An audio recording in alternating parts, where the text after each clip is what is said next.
Do you believe that men and women are equal? Honestly, the myths, No, of course not. Who told you they are? You don't believe they are. If it's something that you have to constantly ask about, constantly struggle to achieve and enforce, then it isn't a natural state, is it? If it was an obvious accepted fact, then it goes without saying, no argument is necessary. No one ever says, do you believe that men and women both have arms and legs? No one ever says, do you believe that both men and women breathe oxygen? But you ask, are they equal? Or do I think that they're equal? Do I believe that they're equal? Well, if you believe that they're equal, and you believe that their equality was a natural, undeniable reality, then you would be insulting my intelligence to ask that question. Just as you would be insulting my intelligence if you ask me, Shahid, do you believe that both men and women have arms and legs and breathe air? But you're not actually asking me if men and women are equal. You're asking if I believe that they're equal, which means that you're asking me if I believe in your concept of equality. Well, I don't. It's an incoherent concept.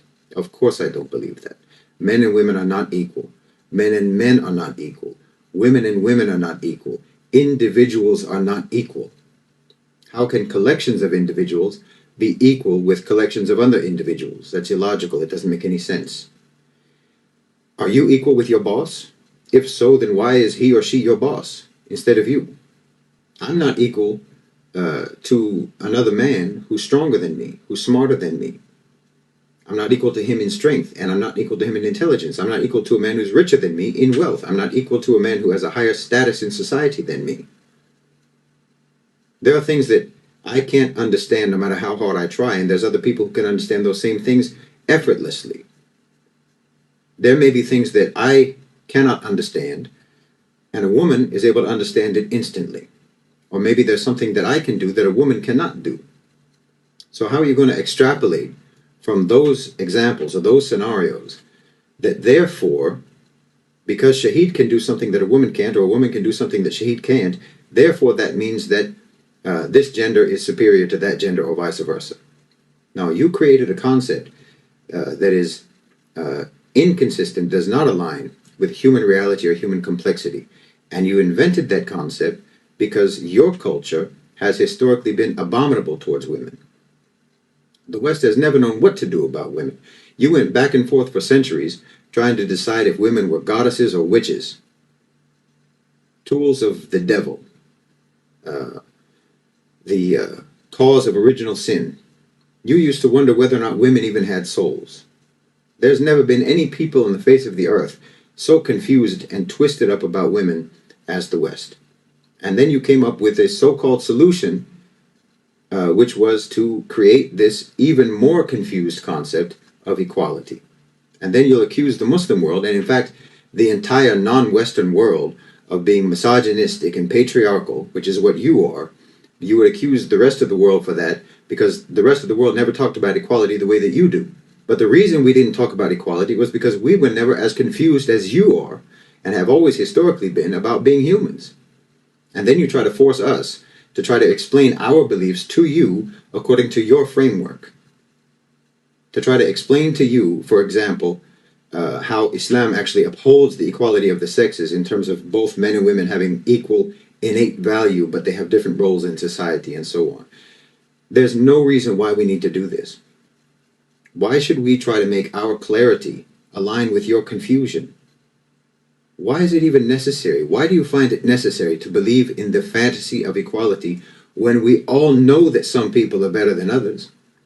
We all know that some people are smarter than others. We all know that some people are more capable than others. And if that's the case, and it is the case, then subhanallah, I hope that we're not all born equal, because that would be a severe indictment against anyone and everyone who fails in their life to become an astronaut, or to become a brain surgeon, or to become a brilliant writer or an artist. If we're all born equal, then how do you explain the infinite disparities between people's capacities? But then you're going to say that all women are equal with all men? when all men aren't equal with all men and all women aren't equal with all women, this is incoherent. What does it even mean? Every person, individual person, is tasked with what their God-given capacities are capable of, and no one is blamed or shamed or looked down upon for not being able to do what's beyond their capacity. And we're not judged on an equal basis, but we're judged according to our individual abilities, whether you're a man or a woman. But Islam is quite patriarchal, isn't it? I mean, doesn't the Quran say that men have authority over women? Well, don't they? I mean, men are the ones who have been oppressing you all this time, right? I mean, according to your own narrative, men have been running the show.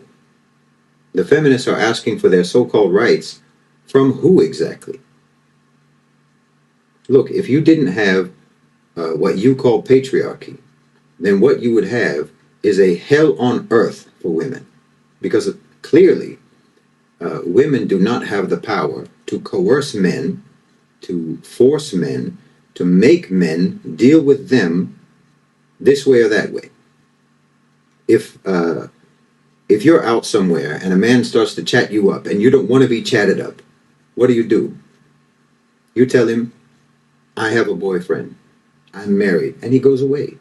You have to conjure up an imaginary man to get him to back off, because 9 times out of 10, only a man can keep another man in check, because men are inherently more dangerous than women. Instead of patriarchy, replace that word with bodyguard. What makes more sense? For you to be my bodyguard or for me to be your bodyguard? Who do you think is more capable of protecting who? From who? If men didn't protect women, who would? Why, men would do whatever they wanted. And isn't your bodyguard responsible for you? Shouldn't you listen to him if he says, for example, don't go here, don't go there, or let's take this route instead of that route because it's safer? Isn't that authority? But he's doing it for you. Would you feel resentment about that authority? That's irrational. Look, you cannot dismiss the importance of physicality, human physicality. We're physical beings. Technology does not level the field the way you think it does. Let's say you have a business meeting, and you have the meeting in a coffee shop. And while you're there, during the meeting, it gets late. It gets very late. And then the meeting is over. Your phone battery is dead. The coffee shop is closed. The client has left. And you came by Uber. Now you're alone in the dark with no way home. If it's me, I'll just walk home. If it's you, you would have been getting nervous and worried throughout the entire meeting, the later it got, worrying about how you're going to get home. You're not going to be worried about being assaulted by a gang of women. And if you were walking in the street by yourself late at night and you see a man coming towards you, which one of the two of you is more likely to be afraid? Who's going to be scared of who? But see, you in the West have confused this. The feminists have confused this. The red pillars have confused this power imbalance with superiority. We don't do that because we don't attach that kind of value to it. It just is what it is. The power imbalance, that literal physical power imbalance, that imbalance in the ability to coerce and exert force and to be violent, is just a fact and a reality of the power imbalance between men and women. But your culture is in love with power. It's in love with force. It's in love with violence. So to you, whoever has the greater capacity for violence, whoever has the greater capacity for being dangerous, then that person is better. The one who can exert his will is better. Whoever has the power to force people to do something is better. And whoever is weaker is less. It's because you admire power so much, and you admire force, and you admire the ability to coerce, that you find yourself resenting that men have authority over women, or the idea, the concept of men having authority over women, because you think it's unfair. You think that women are being deprived. But remove that authority and see how deprived you'll be. Remove that authority and you will be in danger. You will be deprived of your safety. You'll be deprived of your security, your freedom, and maybe your life. In the Muslim world, we're not confused about this. And we don't think in terms of better or higher value on this basis, except in terms of piety and righteousness. And what each person's role is, and what their duties are in society, in the family, all naturally proceeds from their abilities and capacities. I'm not equal to a woman who is more pious than me, but I may have authority over her, because authority does not mean the same thing as superiority. It's just a function. It's just a function that doesn't carry any particular implications about it with regards to value. But your society assigns a value to it that's inappropriate, that is not an obvious value to be assigned to it. You in the West, because you've largely become atheist, will make fun of Muslims, will make fun of our intelligence, because, as you say, we believe in fairy tales. You say we believe in a God without evidence. We have no evidence to prove the existence of God, but we believe in him.